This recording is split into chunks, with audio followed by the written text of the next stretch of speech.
মঙ্গলবার ভোর রাতে ফের ভয়ঙ্কর ট্রেন অ্যাক্সিডেন্ট ঘটে গেল।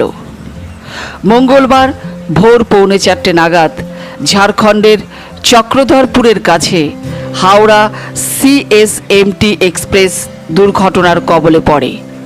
রেল সূত্রের খবর, এই ঘটনায় ওই এক্সপ্রেস ট্রেনের মোট 18টি কামরা লাইনচ্যুত হয়েছে।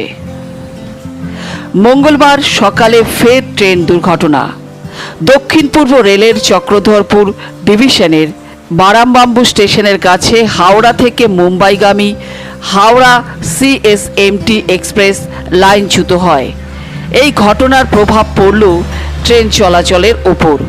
ওই লাইনে যাতায়াতকারী একাধিক এক্সপ্রেস ট্রেন বাতিল